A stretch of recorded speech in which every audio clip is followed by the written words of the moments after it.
نحمدہ ونصلی ونسلم علی سیدنا و مولانا محمد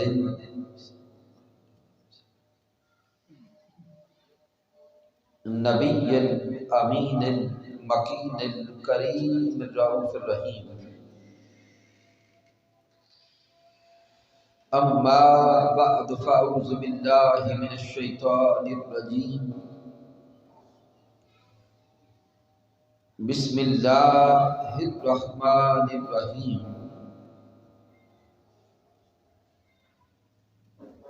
قال اللہ تبارک و تعالی فی القرآن المجید ربی ہب لی من الصالحین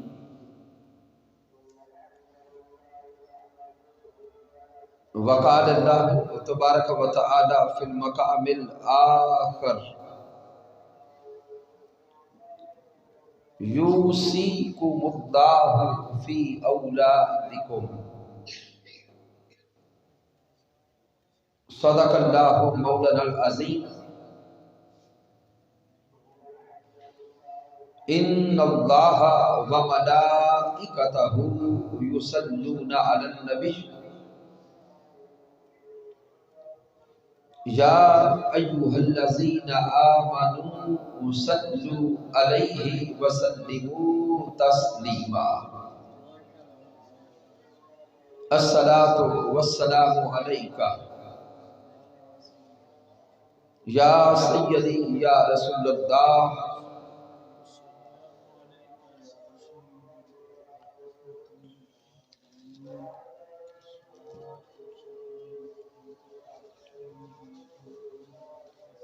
اللہ رب العزت کی توفیق سے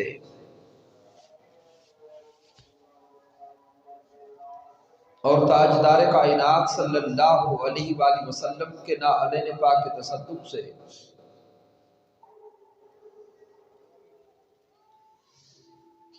جامع مسجد منہاج القرآن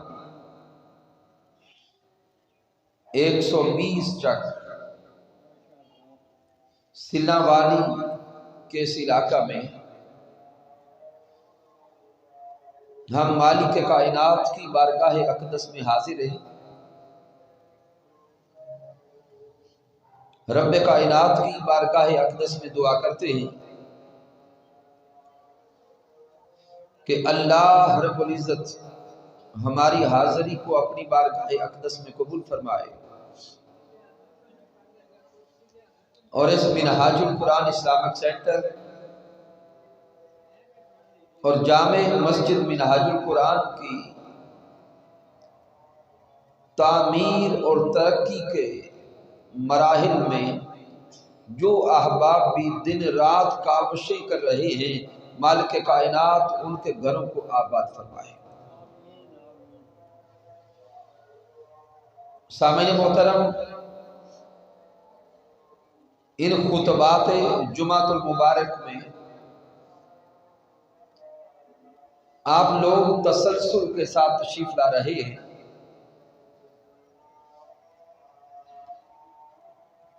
مسجد اللہ رب العزت کا گھر ہے اور مسجد معاشرے میں دین اسلام کی بقا اور فروغ کا ایک مرکز ہوتا ہے۔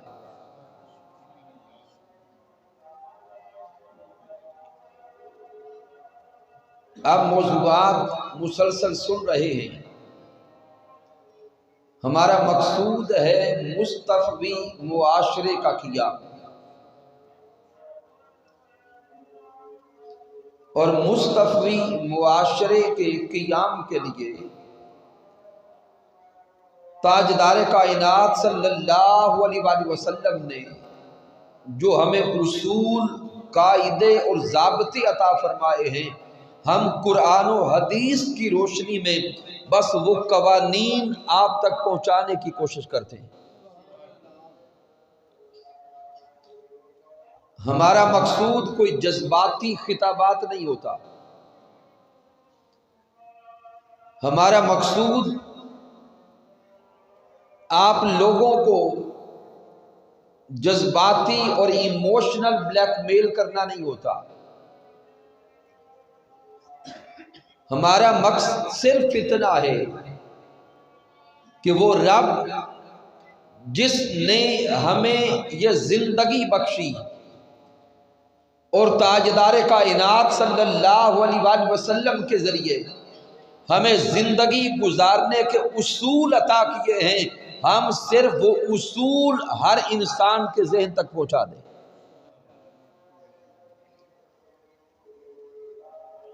اسی تسلسل میں آج کا ہمارا موضوع اولاد کے حقوق.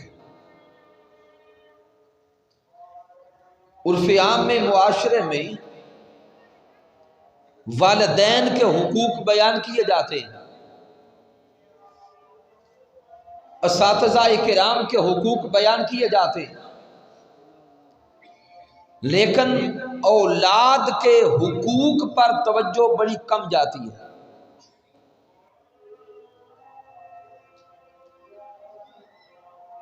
جبکہ قرآن مجید فرقان حمید کا مطالعہ کریں اور تاجدار کائنات صلی اللہ علیہ وآلہ وسلم کی تعلیمات کا مطالعہ کریں تو یہ راز سمجھ آتا ہے کہ پہلے اولاد کے حقوق ہیں. جب وہ اولاد جوان ہو جائے تو تب اس اولاد پر جو فرائض آتے ہیں وہ والدین کے حقوق بنتے ہیں. تو گویا اصولی اعتبار سے تو پہلے اولاد کے حقوق ہیں جو والدین کے ذمہ ہیں، اور وہ حقوق کیا ہیں اختصار کے ساتھ آج سمجھنے کی کوشش کرتے ہیں. قرآن مجید فرقان حمید کا مطالعہ کریں تو یہ راز سمجھ آتا ہے کہ اولاد کا سب سے پہلا حق ہے کہ والدین اولاد کی صالحیت کے لیے دعا کرتے رہے، کہ جب ابھی اولاد کی امید بھی نہ ہو اس لمحے سے اولاد کا یہ حق شروع ہو جاتا ہے.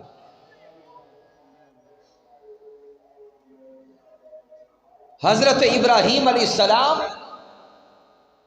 مالک کائنات کی بارگاہ میں ہاتھ اٹھاتے ہیں اور عرض کرتے ہیں ربی ہب لی من الصالحین، مولا مجھے صالح اولاد عطا کر، مجھے نیک اولاد عطا فرما. تو گویا اولاد کا یہ حق اس وقت شروع ہو گیا جب ابھی اولاد کی امید بھی نہیں تھی.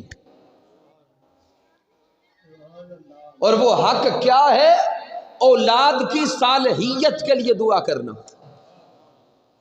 اولاد کے نیک ہونے کی دعا کرنا، اولاد کے سعید ہونے کی دعا کرنا. اور سامعین محترم غور کریں، آج ہم بھی اللہ سے اولاد کی دعائیں مانگتے ہیں، لیکن جب ہم دعا مانگتے ہیں تو ہماری نگاہ کس طرف ہوتی ہے؟ ہماری طلب ہے مولا بیٹا عطا کر، ذہین بیٹا دے، خوبصورت بیٹا دے، ایسا بیٹا عطا کر جو ڈاکٹر یا انجینئر بنے. ہماری توجہ اور ہماری نگاہ اولاد کے حسن پر ہے، اولاد کی ذہانت پر ہے، اس کے امیر و غریب ہونے کے تصورات پر ہے.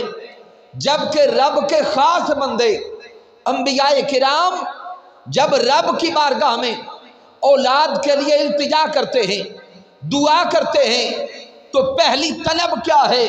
ربی حبلی من الصالحین، مولا اولاد ایسی دینا جو تیری بارگاہ میں جھکنے والی ہو، مولا اولاد ایسی دینا جو تیری ذات پہ ایمان لانے والی ہو، اولاد ایسی دینا جو دن رات تجھے پکارنے والی ہو، تجھے یاد کرنے والی ہو، تو اولاد کا سب سے پہلا حق ہے کہ اولاد کے لیے صالحیت کی دعا کرنا۔ پھر سامعین محترم، اولاد کے حقوق کو جب ہم دیکھتے ہیں تو اولاد کے حقوق کو ائمہ نے دو ادوار میں تقسیم کیا ہے۔ اولاد کے کچھ حقوق وہ ہیں جو اولاد کی ولادت سے بھی پہلے کے، اولاد کی ولادت سے بھی پہلے ہیں، اور کچھ حقوق وہ ہیں جو بعد از ولادت ہے۔ اب دین اسلام کی خوبصورتی پہ باری جائیں کہ اسلام ایسا خوبصورت دین اور نظام حیات ہے جس نے ولادت سے پہلے ہی حقوق رکھ دیے۔ ولادت سے پہلے، امید سے بھی پہلے سب سے پہلا حق ہے صالحیت کی دعا کرنا۔ پھر ولادت سے پہلا حق جو ہے اس میں پہلا حق ہے جینے کا حق دینا، زندگی کا حق دینا۔ گویا جب رب کائنات بچے کو ماں کے بطن میں بھیج دے، ماں کے وجود میں رکھ دے، 120 دن گزرنے کے بعد اگر آپ اس اولاد کے دنیا میں نہ آنے کا فیصلہ کرتے ہیں تو 120 دن گزر گئے، ماں کے وجود میں، ماں کے بطن میں، ماں کے پیٹ میں اس بچے میں روح آ چکی تھی، اس کا جسم پنپنے لگ گیا تھا۔ اب ماں کے پیٹ میں نشو و نما کے مراحل جاری تھے۔ اگر ماں کے پیٹ میں 120 دن گزر گئے، بعد میں آپ کو خرابی کرتے ہیں تو یوں سمجھے کہ جیسے آپ نے کسی ایک انسان کو قتل کر دیا۔ اگر کوئی پلاننگ کا فیصلہ لینا ہے تو 120 دن سے پہلے لیں گے۔ اور یہ خاص جملے میں، خاص الفاظ میں آپ تک پہنچا دوں گا۔ تو گویا اولاد کا سب سے پہلا حق ہے جینے کا حق دینا، زندگی کا حق دینا۔ پھر دوسرا ہے وراثت کا حق۔ دوسرا کون سا ہے؟ وراثت کا حق۔ باپ کا وصال ہو گیا اور ابھی بچہ یا بچی اس دنیا میں نہیں آئے، ماں کے بطن میں ہے، ماں کے پیٹ میں ہے، اور ماں کے پیٹ میں 120 دن سے زائد وقت گزر چکا ہے، باپ کا وصال ہو گیا۔ اگر وراثت تقسیم کریں گے تو وہ جو ماں کے بطن میں ہے اس کو وراثت کا حق دیا جائے گا۔ تو گویا ولادت سے پہلے ہی دین اسلام نے وراثت کا حق عطا کر دیا، لیکن اگلی شرط یہ ہے کہ وہ زندہ پیدا ہو، تب وراثت کا حق قائم رہے گا۔ پھر تیسرا ہے وصیت کا حق۔ کون سا حق ہے؟ وصیت کا حق۔ یعنی اگر والد محترم یا والدہ محترمہ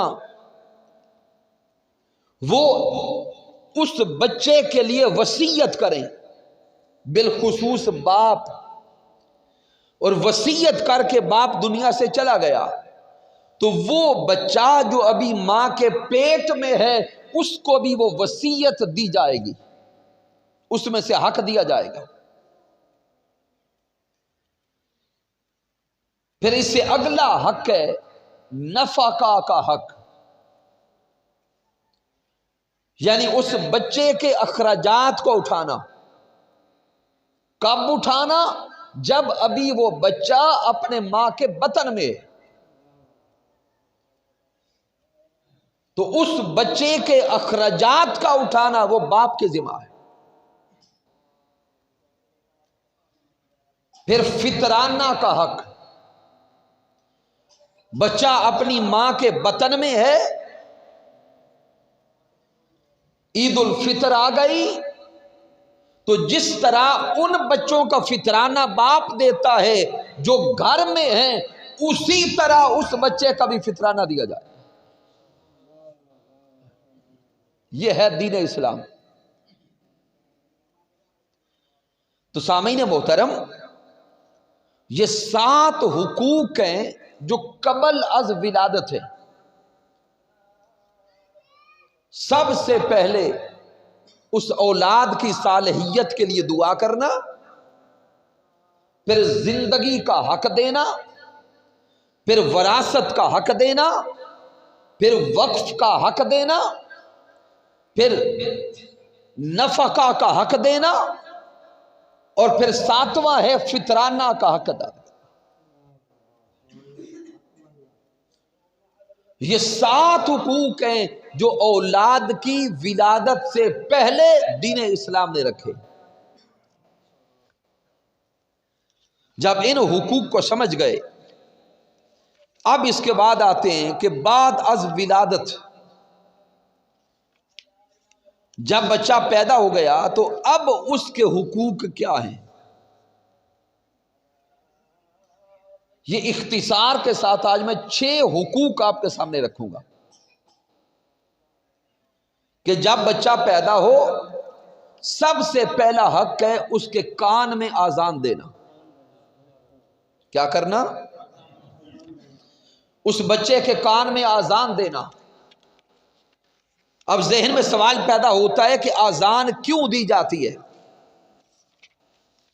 آذان دینے کے فوائد کیا ہیں؟ تو حضرت امام حسین علیہ السلام روایت کرتے ہیں رضی اللہ تعالی کہ آقا علیہ الصلوۃ والسلام نے ارشاد فرمایا، من ولد لہو ولد، میرے آقا نے فرمایا کہ جس شخص کو اللہ اولاد کی نعمت دے، جسے رب کائنات اولاد کی نعمت عطا کرے، فَأَذَّنَ فِي أُذُنِهِ الْيُمْنَى، اسے چاہیے کہ اپنے بچے کے دائیں کان میں آذان دے، وَأَقَامَ فِي أُذُنِهِ الْيُسْرَى، اور اس کے بائیں کان میں اقامت کہے کہ جس نے اپنے بچے کے دائیں کان میں آذان کہی، بائیں کان میں اقامت کہی، میرے آقا فرماتے ہیں پھر اس کا بچہ ام صبیان جو مرگی کی بیماری ہے، رب کائنات اس بیماری سے بچے کو محفوظ کر دے گا۔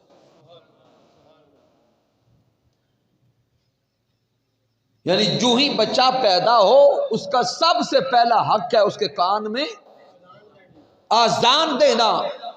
اس کا پہلا فائدہ کیا ہے؟ میرے آقا نے فرمایا کہ جس بچے کے کان میں آذان دی جاتی ہے وہ مرگی کی بیماری سے محفوظ ہو جاتا۔ پھر سامعین محترم، جس بچے کے کانوں میں آذان دی جاتی ہے وہ شیطان کے حملوں سے محفوظ ہو جاتا ہے،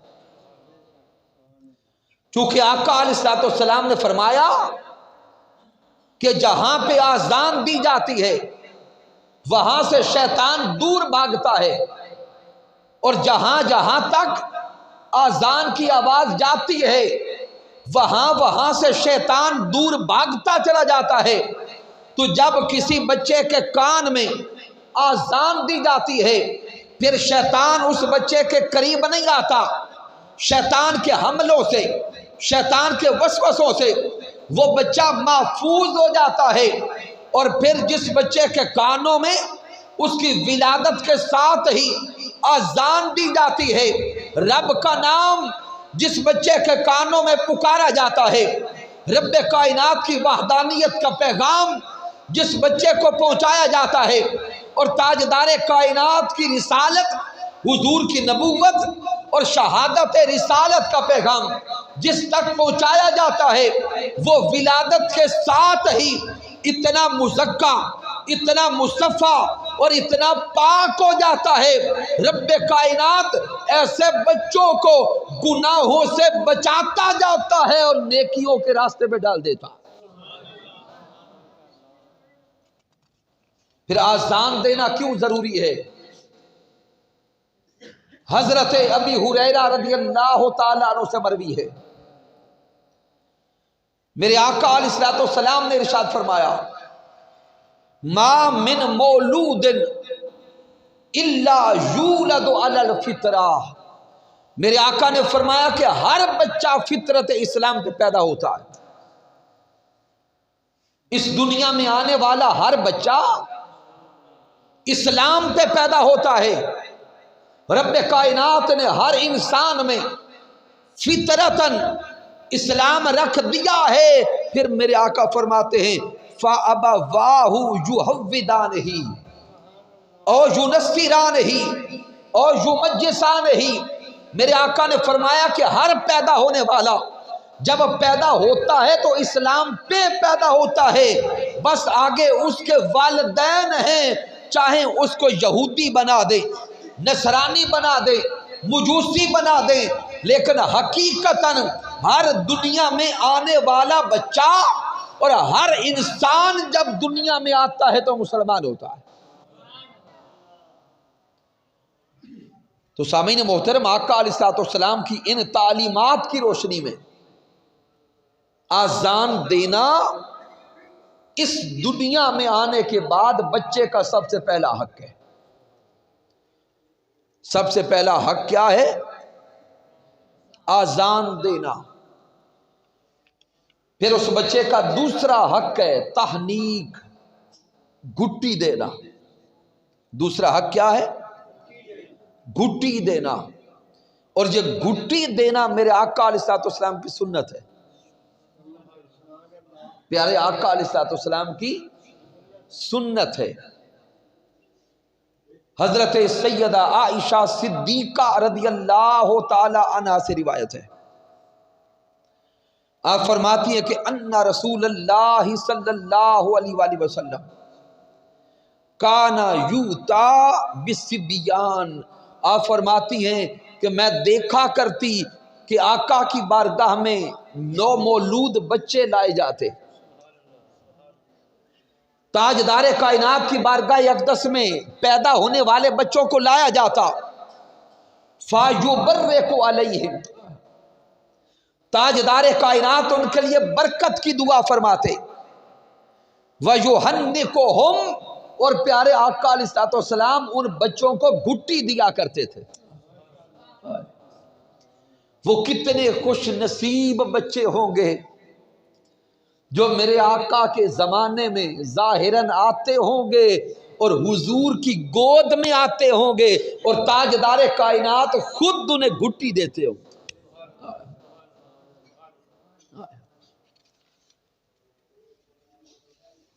تو سامعین محترم، بچہ جب پیدا ہو اس کا دوسرا حق کیا ہے؟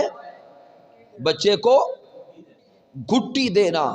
اب یہ گھٹی ہے کیا؟ آقا علیہ الصلوۃ والسلام تو اکثر اوقات کھجور منگواتے اور میرے آقا وہ کھجور پہلے اپنے منہ میں چباتے، نرم کرتے، اور آقا علیہ الصلوۃ والسلام اپنی لعاب والی وہ کھجور چبا کے بچے کے منہ میں دیتے۔ وہ برکتوں والی لعاب، برکتوں والی کھجور تاجدار کائنات اپنے دست اقدس سے بچوں کے منہ میں ڈالا کرتے ہیں۔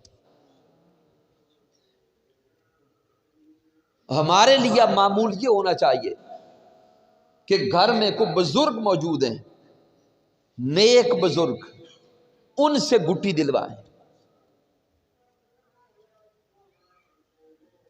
چونکہ گھٹی دینے والے کا بھی اثر ہوتا، اس کی طبیعت کے اثرات ہوتے ہیں۔ اب ذہن میں ایک اور سوال پیدا ہوا، یہ گھٹی کیوں ضروری ہے؟ تو سامعین محترم، اگر میڈیکلی اعتبار سے دیکھیں جب بچہ دنیا میں آتا ہے تو ابھی تک اس نے دنیا میں آ کے کھانا پینا نہیں سیکھا ہوتا، نمبر ایک۔ نمبر دو، ابھی تک اس کا معدہ کوئی چیز ہضم کرنے کے قابل نہیں ہوتا۔ میڈیکل سائنس کہتی ہے کہ جب بچہ دنیا میں آئے اس کے معدے میں سب سے پہلی کوئی میٹھی چیز جانی چاہیے۔ جب کوئی میٹھی چیز اس بچے کے معدے تک جائے گی اس سے اس کا سارا سسٹم جو ہے وہ سرکولیٹ ہونا شروع ہو جائے گا۔ تو آج کی میڈیکل سائنس کہتی ہے کہ جب بچہ پیدا ہو اسے کوئی میٹھی چیز پہلے منہ میں ڈالیں۔ تو آقا علیہ الصلوۃ والسلام نے 1400 سال پہلے کھجور اور شہد کی گٹھی دے کر دنیا کے میڈیکل سائنس والوں کو حیران کر دیا کہ تمہاری سائنس جب ترقی کرتے کرتے اپنے کمال پہ پہنچے گی اور سامنے دیکھے گی تو سامنے مکھڑائے محمد مصطفیٰ نظر آئے گا۔ تو جب بچہ پیدا ہو تو اس بچے کا دوسرا حق ہے گٹی دینا۔ بچے کا دوسرا حق کیا ہے؟ گٹی دینا۔ پھر بچے کا تیسرا حق ہے اس کا اچھا نام رکھا جائے۔ بچے کا نام اچھا رکھا جائے، بہتر رکھا جائے اور بہترین رکھا جائے۔ حضرت انس بن مالک رضی اللہ تعالیٰ عنہ سے روایت ہے کہ آقا علیہ الصلوۃ والسلام نے ارشاد فرمایا ولیدہ لی اللیلۃ غلام، میرے آقا فرماتے ہیں کہ آج رات اللہ نے مجھے بیٹا عطا کیا۔ فَسَمَّيْتُهُ بِاسْمِ أَبِي ابراہیم، میں نے اپنے اس بیٹے کا نام اپنے باپ حضرت ابراہیم علیہ السلام کے نام پہ رکھا۔ اس حدیث مبارکہ کو امام مسلم صحیح مسلم میں لائے، امام احمد بن حنبل المسند میں لائے، امام ابی داؤد السنن میں لائے، امام ابو یعلا المسند میں لائے کہ آقا علیہ الصلوۃ والسلام ارشاد فرماتے ہیں کہ آج رات رب کائنات نے مجھے بیٹا عطا کیا ہے اور میں نے اپنے بیٹے کا نام اپنے باپ حضرت ابراہیم علیہ السلام کے نام پہ رکھا ہے۔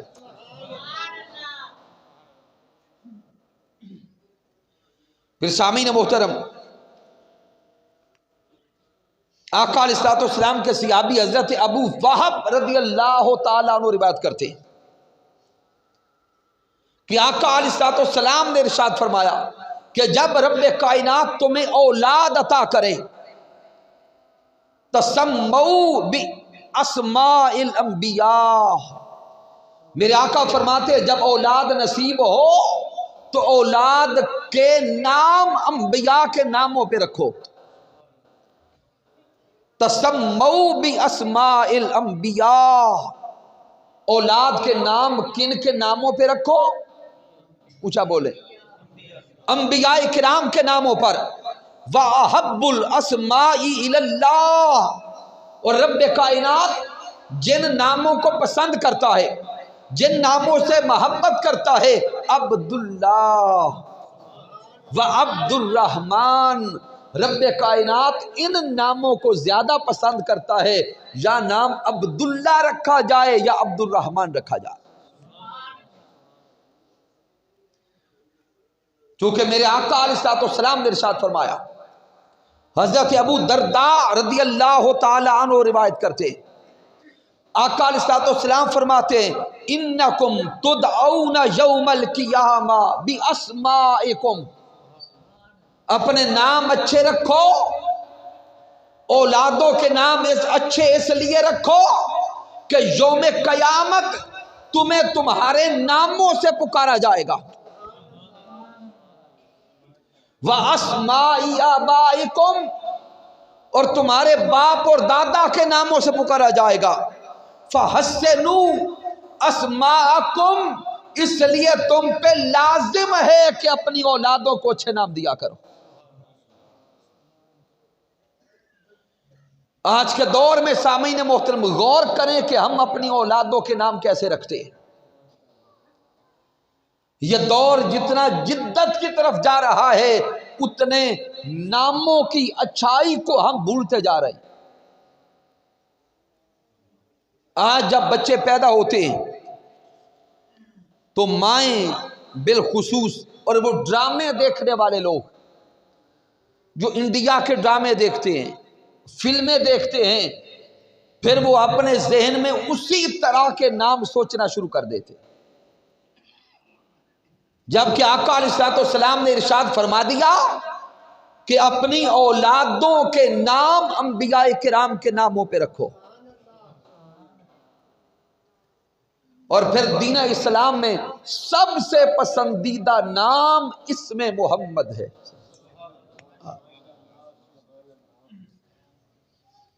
میرے آقا علیہ الصلوۃ والسلام کے عظیم صحابی حضرت ابو امامہ رضی اللہ تعالی عنہ بیان کرتے ہیں کہ آقا علیہ الصلوۃ والسلام نے ارشاد فرمایا من ولد لہ مولود،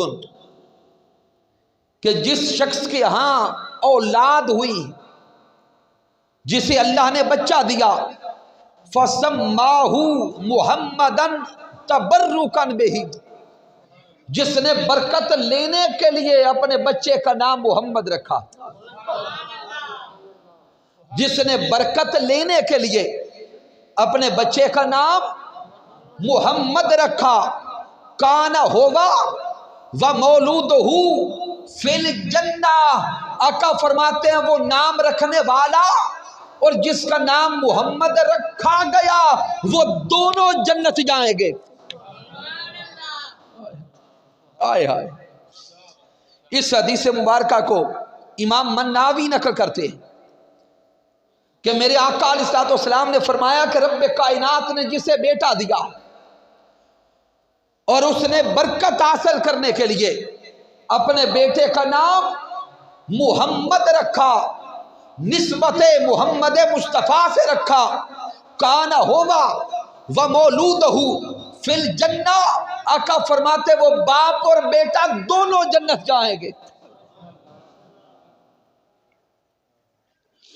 حضرت عبداللہ ابن مسعود رضی اللہ تعالیٰ عنہ بیان کرتے ہیں، اس سے اگلے درجے کو میرے آقا فرماتے من سما ولدہ بسمی حبا لی، میرے آقا نے فرمایا جس شخص نے میری محبت میں اپنے بیٹے کا نام محمد رکھا، حبا لی، جس شخص نے میری چاہت میں اپنے بیٹے کا نام محمد رکھا، جس نے میری ذات سے محبت و عشق کرتے ہوئے اپنے بیٹے کا نام محمد رکھا، کانا ہوگا وولدہ معی فی الجنہ، وہ کل یوم قیامت جنت میں میرے ساتھ ہوگا۔ پہلے تو آقا نے فرمایا کہ وہ باپ اور بیٹا دونوں جنت میں ہوں گے، لیکن جنت کے کس درجہ میں ہوں گے میرے آقا نے یہاں بیان فرما دیا، کانا ہوگا وولدہ معی فی الجنہ، کہ وہ باپ اور بیٹا جنت میں میری سنگت میں ہوں گے، میرے ساتھ ہوں گے۔ اور پھر سامعین محترم عرفاء بیان کرتے ہیں کہ جس گھر میں محمد نام کا کوئی انسان ہو، جس گھر میں محمد نام کا بچہ ہو، جس گھر میں محمد نام کا بیٹا ہو، اس گھر میں کبھی تنگی نہیں آتی،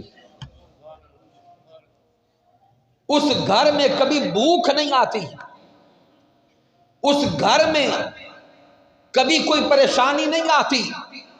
پھر آقا علیہ الصلوۃ والسلام نے اس میں محمد کے آداب بھی سکھائے ہیں۔ حضرت ابو رافع رضی اللہ تعالیٰ عنہ بیان کرتے ہیں کہ آقا علیہ الصلوۃ والسلام نے ارشاد فرمایا کہ جب تم اپنے کسی بچے کا نام محمد رکھ لو، کیا کرو؟ اذا سمیتم محمدن، جب تم اپنے کسی بچے کا نام محمد رکھ لو، فلا تضربوہ، ولا تحرموہ، تو پھر اس بچے کو کبھی مارو نہیں۔ جب برکت لینے کے لیے اپنے کسی بچے کا نام محمد رکھ لو، پھر اس بچے کو مارو نہیں، اس بچے کی تحقیر نہ کرو، اس کی انسلٹ نہ کرو، اس کی بے ادبی نہ کرو، بلکہ گھر میں اسم محمد کی نسبت سے اس بچے کا ادب کرو، حیا کرو، احترام کرو۔ رب کائنات اسی اسم محمد کی برکت سے گھر میں وہ نور دے گا، وہ رحمتیں دے گا، وہ فضل اتارے گا کہ تمہارے تصورات میں بھی نہیں ہوگا تمہارے گھر میں کتنی برکتیں اتر رہی ہیں۔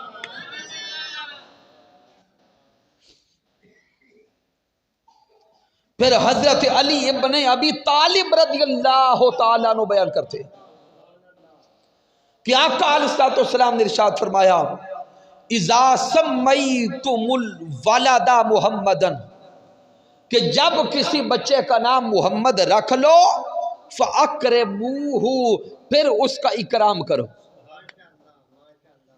پھر اس کا احترام کرو، پھر اس اسم محمد کا حیا کرو، اور جب وہ بچہ کسی مجلس میں آئے تو اسم محمد کے صدقے اس کے لیے جگہ چھوڑ دو، اور کبھی بھی اس بچے کے چہرے پہ نہ مارو۔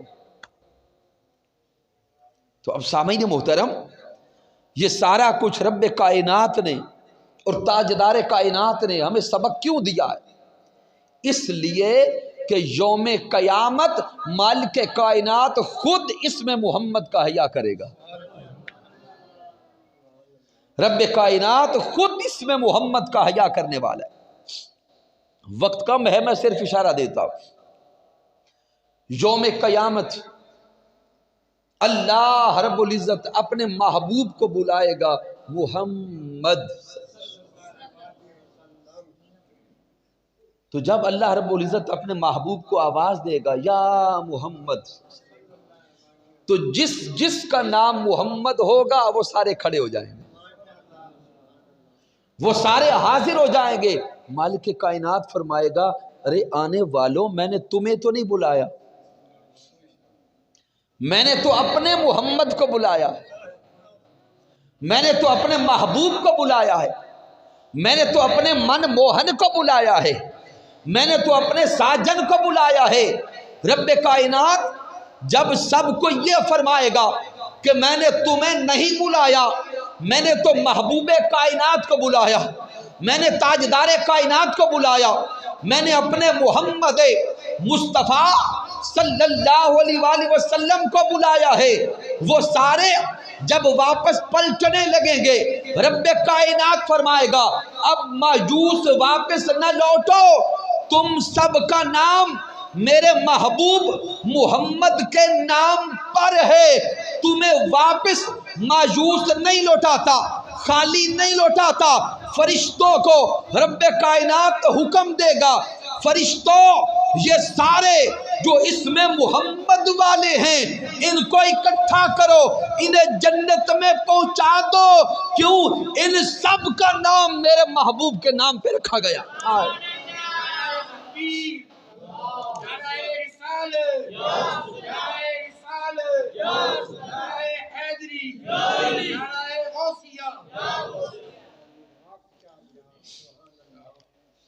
تو سامعین محترم، اسم محمد صلی اللہ علیہ وآلہ وسلم دین اسلام میں بڑا محبوب اسم مبارک ہے۔ اور اس موضوع پہ آخری جملہ دے رہا ہوں، جس کے ہاں اولاد نہیں ہوتی، جس کے ہاں اولاد نہیں ہوتی، وہ نیت کر لے کہ رب کائنات مجھے اولاد عطا کرے، میں بیٹے کا نام محمد رکھوں گا۔ اللہ رب العزت اس میں محمد کی برکت سے اور اس کے صدقہ سے اولاد عطا کر دے گا۔ اور پھر اس سے بڑھ کر بھی اسم محمد کے وظائف ہیں، وہ یہاں بتانا مناسب اور مقصود نہیں ہے۔ پھر سامعین محترم جب یہ نام رکھا گیا تو اب اس سے اگلا حق ہے عقیقہ کرنا. کیا ہے؟ عقیقہ کرنا. عقیقہ کے ساتھ دوسرا جو جڑا ہوا حق ہے بچے کے سر کے بال اتارنا. دونوں کو ملا کے اس لیے بیان کر رہا ہوں کہ اکثر اوقات بال بھی 7ویں دن اتارے جاتے ہیں اور عقیقہ بھی 7ویں دن کیا جاتا ہے.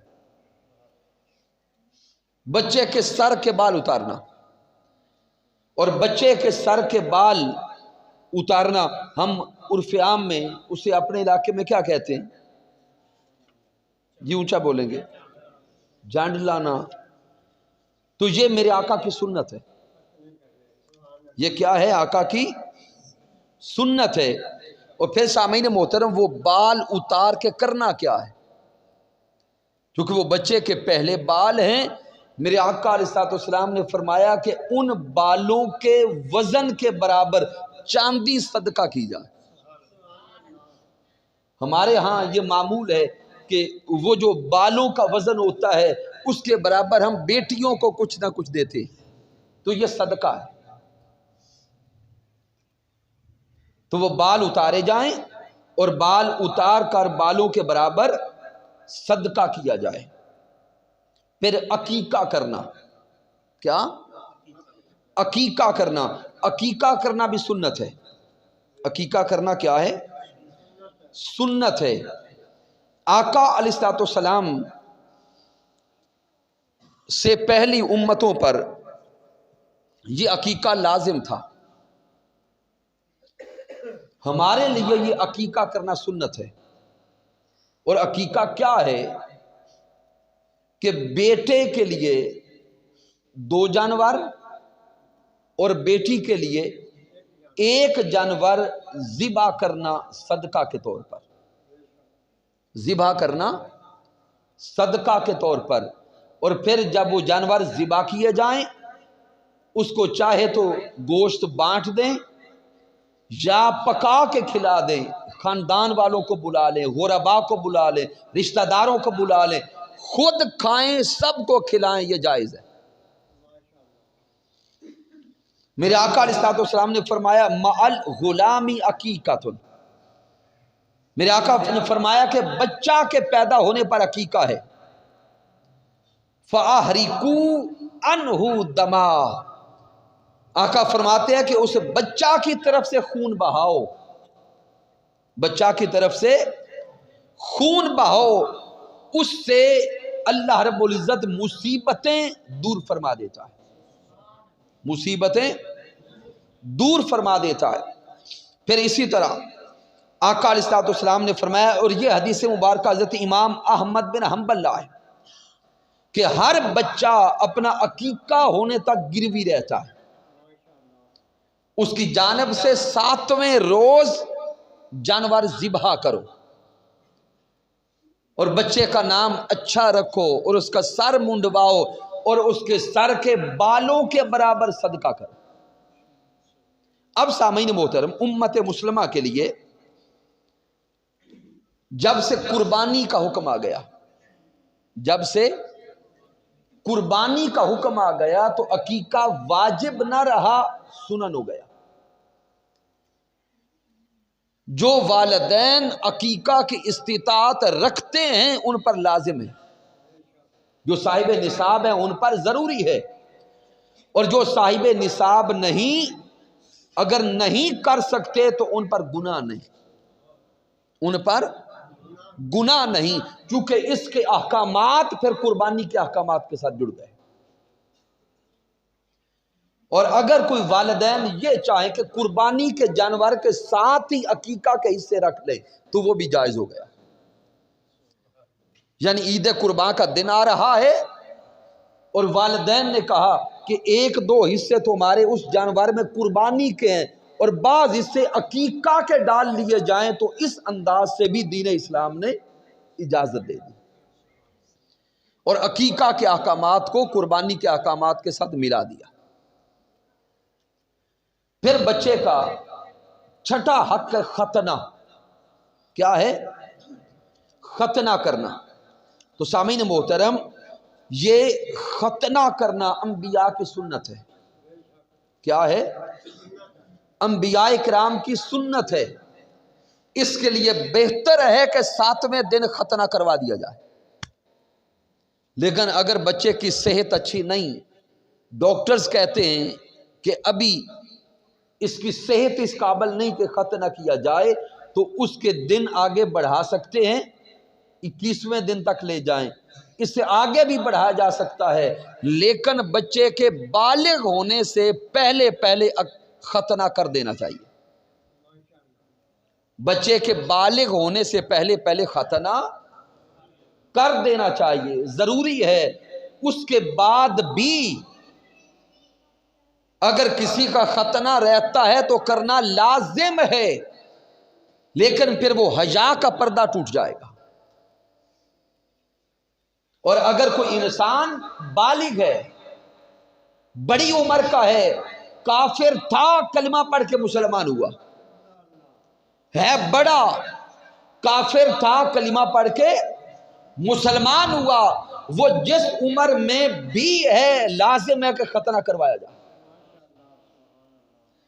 حضرت ابراہیم علیہ السلام کی عمر 80 سال تھی جب ختنہ کا حکم آیا۔ کتنی تھی؟ 80 سال عمر تھی جب ختنہ کا حکم آیا، اور حضرت ابراہیم علیہ السلام نے اسی عمر میں پھر ختنہ کیا۔ لہذا سامعین محترم، یہ چند ایک حقوق میں نے بیان کر دیے جو اولاد کے حقوق ہیں، والدین کے ذمہ، اور آخری حق ہے اولاد کے جوان ہونے تک نفقہ دیتے رہنا، اخراجات کا پورا کرنا۔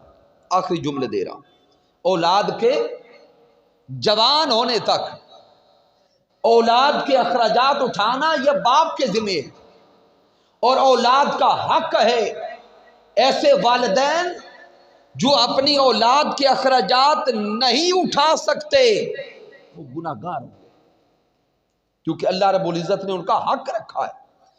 اب ان کو مینج کیسے کرنا ہے یہ والدین کی ذمہ داری ہے۔ اس پر اگر کوئی کہے کہ علامہ صاحب آپ نے بڑا سخت جملہ دے دیا، تو سامعین محترم میں اشارہ دیتا ہوں، آقا علیہ السلام نے فرمایا کہ جو بالغ ہے، شادی کی خواہش رکھتا ہے اور شادی کی ضروریات پوری کر سکتا ہے، شادی کی ضروریات پوری کر سکتا ہے، وہ تو شادی کرے، اور جو شادی کی ضروریات پوری نہیں کر سکتا وہ شادی نہ کرے، پھر وہ روزے رکھے، پھر وہ روزے رکھے۔ کیوں؟ ضروریات ادا کرنا یہ لازم ہے۔ بھئی جس کے پاس اپنی زوجہ کو رکھنے کے لیے گھر ہی نہیں،